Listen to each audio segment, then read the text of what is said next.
जय हिंद। कैसे हैं आप? एक बार फिर आपके अपने चैनल गुरु गंगा में आपका हार्दिक स्वागत है। आज के वीडियो में हम लोग भारतीय इतिहास के महत्वपूर्ण प्रश्नों की श्रृंखला का 31वां प्रैक्टिस सेट हल करेंगे, टेस्ट सीरीज हल करेंगे। इस वीडियो में भी 20 महत्वपूर्ण प्रश्नों को शामिल किया गया है जो विभिन्न प्रतियोगी परीक्षाओं में पूछे गए हैं। तो यह बहुत इंपॉर्टेंट वीडियो होने वाला है, इसलिए आप इसे अंत तक जरूर देखिएगा। चलिए शुरू करते हैं आज की इम्पोर्टेंट कक्षा। पहला प्रश्न है, भीम बेतका किसके लिए प्रसिद्ध है? ए गुफाओं के शैल चित्र के लिए, बी सोन नदी का उद्गम स्थल है, सी बौद्ध प्रतिमाएं हैं और डी खनिज के लिए। आपको बताना है भीम बेतका किसके लिए प्रसिद्ध है। गुफाओं के शैल चित्र के लिए प्रसिद्ध है। जी हाँ, एमपीपीएससी में भी पूछा गया है। धार्मिक कविताओं का संकलन कुरल किस भाषा में है? ए पाली, बी तमिल, सी तेलुगु, डी ग्रीक। ये तेलुगु है, बताएं। धार्मिक कविताओं का संकलन कुरल किस भाषा में है? तमिल, बिल्कुल ठीक है। सुमेलित कीजिए, आपको सुमेलित करना है। एक तरफ स्थान का नाम है, दूसरी तरफ उससे संबंधित प्रदेश का नाम है। नीचे ABCD करके 4 ऑप्शन आपके समक्ष दिए गए हैं, आपको उसमें से बताना है कि सही उत्तर क्या है। तो चलिए मिलाते हैं, मैच कराते हैं। रामेश्वरम, तो आप जानते हैं रामेश्वरम कहाँ है? तमिलनाडु में है, बिल्कुल सही है। द्वारका, द्वारका कहाँ है? गुजरात, बिल्कुल ठीक उत्तर है ये। सारनाथ, सारनाथ आप जानते हैं वाराणसी उत्तर प्रदेश है ना। महाकाल मंदिर मध्य प्रदेश। तो जो उत्तर प्राप्त होता है वह है 2314। ए ऑप्शन सही है। इस तरीके के प्रश्न सुमेलित करने वाले बहुत पूछे जाते हैं, तो आप इसका अभ्यास कर लिया करें, ध्यान से देख लिया करें, रटने की आवश्यकता नहीं होगी। मालती माधव के लेखक कौन थे? मालती माधव एक पुस्तक है, उसके लेखक का नाम आपको बताना है। ए हर्षवर्धन, बी भवभूति, सी शूद्रक, डी भास। मालती माधव के लेखक कौन थे? भवभूति बिल्कुल सही उत्तर है। निम्न में कौन सा नवीनतम समझा जाता है? ए निएंडरथल मानव, बी क्रो मैग्नन मानव, सी पिल्टगन मानव, डी हिडलबर्ग मानव। आपको बताना है कि इसमें से नवीनतम, सबसे नवीन, नया कौन समझा जाता है। जी हाँ, कई प्रतियोगी परीक्षाओं में यह पूछा गया है। क्रो मैग्नन मानव यह नवीनतम समझा जाता है। इतिहास के पिता, द फादर ऑफ हिस्ट्री की पदवी सही अर्थों में निम्न में से किससे संबंधित है? यह प्रश्न भी इंपॉर्टेंट है, कई परीक्षाओं में पूछा गया है। आपको बताना है द फादर ऑफ हिस्ट्री किसे कहा जाता है। ऑप्शन ए कहता है हेरोडोट्स को, बी कहता है सुकरात को, सी कहता है थ्यूसिडाइडिस को और डी कहता है यूरिपिडीज को। आपको बताना है सही उत्तर। जी हाँ, हेरोडोट्स बिल्कुल सही है। प्राचीन नगर तक्षशिला निम्नलिखित में से किसके बीच स्थित था?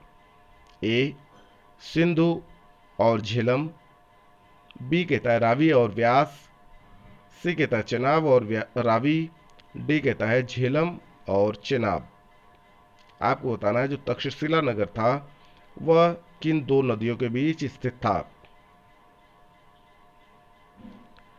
हाँ, सिंधु एवं झेलम के मध्य था। आगे देखें, निम्नलिखित अंग्रेजों में से कौन था जिसने सर्वप्रथम भगवत गीता का अंग्रेजी में अनुवाद किया था? A John Marshall, B Charles Wilkins, C Alexander Cunningham, D William Jones. तो इसका सही उत्तर है चार्ल्स विल्किंस। निम्नलिखित प्राचीन भारतीय अभिलेखों में कौन सा एक खाद्यान्न को देश में संकट काल में उपयोग के लिए सुरक्षित रखने के बारे में प्राचीनतम शाही आदेश है? जो प्राचीन अभिलेख हैं वो दिए गए हैं 3-4 नीचे ABCD के रूप में। आपको बताना है कि इसमें से कौन सा अभिलेख ऐसा है जो शाही आदेश है, सबसे पुराना शाही आदेश है, जिसमें यह कहा गया था कि खाद्यान्न को देश में संकट काल में उपयोग के लिए सुरक्षित रखा जाना चाहिए, है ना। तो आप बताएंगे इसका सही उत्तर। ए ऑप्शन कहता है स्वगौरा ताम्रपत्र, बी कहता है चंद्र का मेहरौली लौह स्तंभलेख, सी कहता है प्रयाग प्रशस्ति और डी कहता है अशोक का रुमिनदेई स्तंभलेख। तो इसका सही उत्तर है स्वगौरा ताम्रपत्र।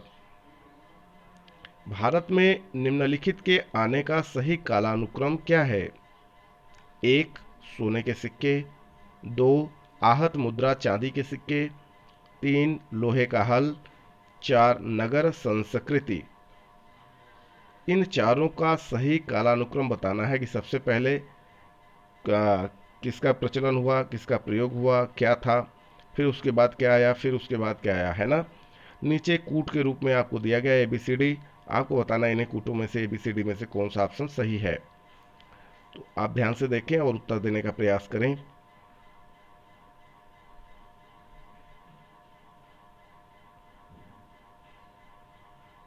जी हाँ, सबसे पहले नगरीय संस्कृति आई, लोहे के हल का प्रयोग हुआ, आहत मुद्रा चांदी के सिक्के का प्रयोग हुआ, फिर सोने के सिक्के का प्रयोग हुआ। मतलब 4 3 2 1। तो 4 3 2 1 ये डी ऑप्शन में है, यही सही उत्तर है। प्राचीन भारत में निम्नलिखित में से कौन सी एक लिपि दाईं ओर से बाईं ओर लिखी जाती थी? दाईं ओर से बाईं ओर का मतलब आप देखते होंगे उर्दू लिखा जाता है ना। आपने अगर देखा होगा उर्दू को लिखते हुए तो आप समझते होंगे इस बात को। दाईं ओर से बाईं ओर लिखी जाती थी कौन सी लिपि, आपको बताना है प्राचीन भारत में। ए शारदा, बी नंद नागरी, सी ब्राह्मी, डी खरोष्ठी। तो खरोष्ठी वह लिपि थी प्राचीन भारत की जो दाईं ओर से यानी इधर से इधर लिखी जाती थी, इधर से, है ना। इधर से नहीं लिखी जाती थी, ये गलत है, ये लिखी जाती थी ऐसे उल्टा, है ना, दाहिनी ओर से बाईं ओर की तरफ, खरोष्ठी। निम्नलिखित में से कौन सा एक प्राचीन भारत में व्यापारियों का निगम था? ए अष्टदिग्गज, बी परिषद, सी चतुर्वेदी मंगलम, डी मणिग्राम। तो इसका सही उत्तर है मणिग्राम। पुलकेशिन प्रथम का बादामी शिलालेख शक वर्ष 465 का दिनांकित है। यदि इसे विक्रम संवत में दिनांकित करना हो तो वर्ष होगा। आपको बताना है कि कौन सा वर्ष होगा। अब यहां पर समझने की बात यह है कि जो शक वर्ष है वह 78 ईस्वी में शुरू हुआ था। कब हुआ था? 78 ईस्वी में शुरू हुआ था, ठीक है। ऐसा कहा जाता है कि शक संवत जो था उसे उज्जैनी के जो क्षत्रप थे चेष्टन, उन्होंने प्रचलित किया था, है ना। तो उन्होंने उज्जैनी के राजा विक्रमादित्य को विक्रमादित्य ने समाप्त किया था शक राज्यों को, लेकिन उनका स्मारक शक संवत अभी तक भारतवर्ष में चल रहा है। ये 78 ईस्वी में प्रारंभ हुआ, ठीक ना। और जो विक्रम संवत की हम बात करते हैं तो विक्रम संवत 57 ईसा पूर्व यानी ईस्वी के शुरू होने के 57 साल पहले शुरू हुआ, ठीक ना। तो जब गणना करनी हो शक संवत और विक्रम संवत की तो आपको यह जो दोनों अंतराल है इसको जोड़ लेना चाहिए। तो आप जब 57 ईस्वी के पहले वाला 57 वर्ष विक्रम संवत और 78 ईस्वी से शक संवत शुरू हुआ, तो इसको जब 78 और 57 को जोड़ेंगे तो लगभग 135 वर्षों का अंतर आता है, ठीक ना। तो 135 वर्ष यदि शक संवत में या शक वर्ष में जोड़ दिए जाते हैं तो विक्रम संवत प्राप्त हो सकता है। तो 465 में जब आप जोड़ेंगे तो ये 600 आएगा, है ना। तो 600 का मतलब हुआ कि मिलता जुलता ऑप्शन तो इसमें 601 है, ए वाला ऑप्शन है ना। तो इस प्रश्न के लिए तो यह उत्तर सही है। अगर यहाँ 600 होता तो वह भी सही होता। यूपीएससी का प्रश्न है ये, है ना। किसका है? यूपीएससी का है। तो आप इसे जानें। अगर विक्रम संवत है और उसे ईस्वी में बदलना है तो आपको उसमें 57 ईयर्स जोड़ देने चाहिए। अगर ईस्वी से विक्रम संवत में बदलना है तो आपको हाँ 57 ईयर्स जोड़ देना चाहिए। लेकिन विक्रम संवत से ईस्वी में बदलना है तो आपको उतने 57 ईयर्स घटा देने चाहिए। शक वर्ष और ईस्वी की बात करें तो ईस्वी जब से शुरू हुई उसके 78वें वर्ष में फिर ये 78 वर्ष के बाद ही शुरू हुआ शक वर्ष। तो इस बात को आप ध्यान में रखें। चलिए अगला प्रश्न देखते हैं। ये यूपीएससी का प्रश्न था। सूची 1 और सूची 2 को सुमेलित कीजिए। एक तरफ जगह का नाम दिया गया है, एक तरफ वंश का नाम दिया गया है। आपको इसे मैच कराना है। तो चलिए, नीचे ABCD करके 4 ऑप्शन भी आपके समक्ष मौजूद हैं। आपको बताना है इनमें से सही उत्तर क्या होगा। तो चलिए देखते हैं सही उत्तर क्या हो सकता है। गुप्त, है ना। तो गुप्त का संबंध कहां से है? तो उनका संबंध है देवगढ़ से। देवगढ़। चंदेल, तो चंदेल खजुराहो से संबंधित है। चालुक्य, चालुक्य बादामी से संबंधित हैं। और जो पल्लव हैं वो पनमलय से संबंधित हैं। तो जो उत्तर प्राप्त होता है वह है 4, 3, 1, 2। ए ऑप्शन इस प्रश्न के लिए सही है। किस संगम युगीन राज्य के संरक्षण में 3 संगमों का आयोजन किया गया? ए पल्लव, बी चोल, सी पांड्य, डी चेर। आप बताएं सही उत्तर इसका।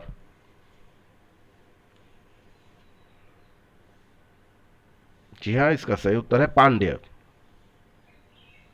सुमेलित कीजिए। एक तरफ राज्य दिया हुआ है, दूसरी तरफ उससे संबंधित राजधानी दी गई है और नीचे ABCD 4 ऑप्शन दिए गए हैं। आपको बताना है कि इनमें से सही उत्तर क्या है।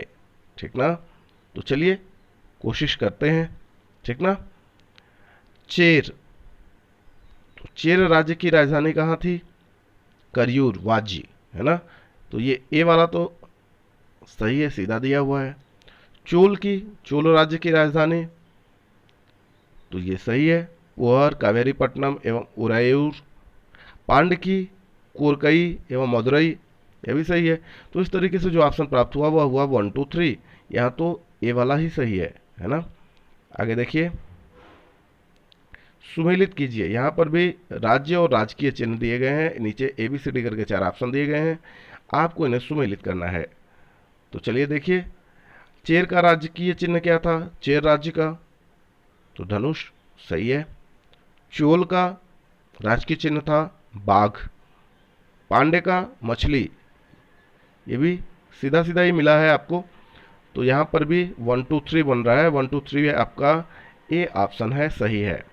आगे देखें, फिर सुमेलित करना है आपको। एक तरफ पुस्तक दी गई है, दूसरी तरफ उसके लेखक का नाम दिया गया है और नीचे आपको फिर यहाँ पर ABCD करके 4 ऑप्शन दिए गए हैं। चारों विकल्पों में से सही उत्तर का चयन करना है।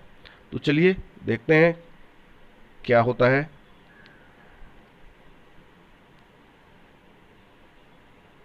तोल्लकप्पियम,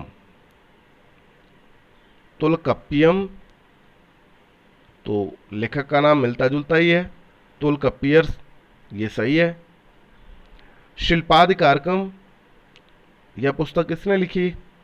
तो यह पुस्तक लिखी इलांगो आडिगल ने, यह भी ठीक है। मणिमेकलई, इसे लिखा सितलय शतनार ने, यह भी ठीक है।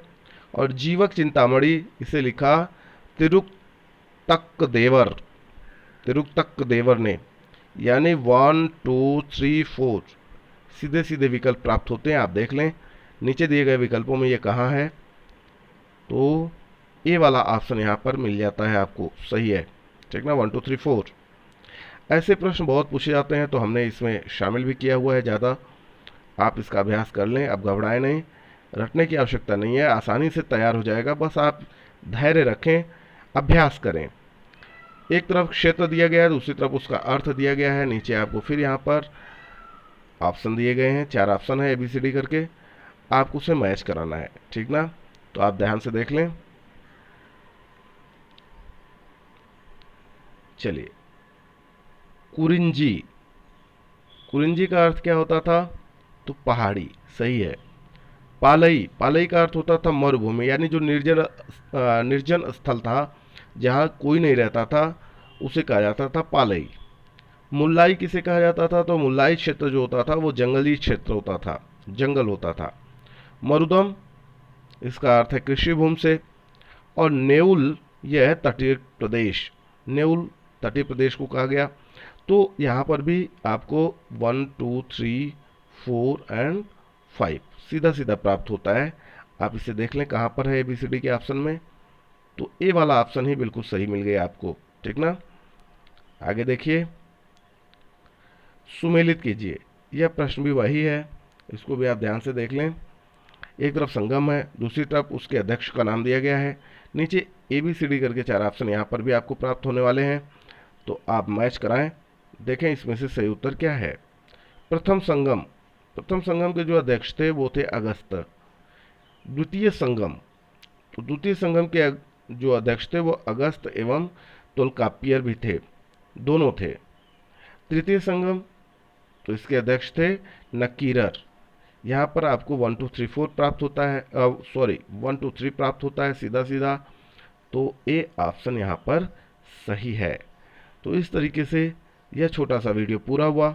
यदि यह वीडियो आपको पसंद आता है तो इसे लाइक जरूर करें, अपने मित्रों में शेयर करना ना भूलें। चैनल पर नए हैं तो चैनल को सब्सक्राइब करें, बेल आइकन को प्रेस कर लीजिए ताकि प्रत्येक इंपॉर्टेंट वीडियो की नोटिफिकेशन आपको भी समय से मिलती रहे। और फिर मिलते हैं अगले इंपॉर्टेंट वीडियो में, तब तक के लिए आप सभी लोगों को जय हिंद।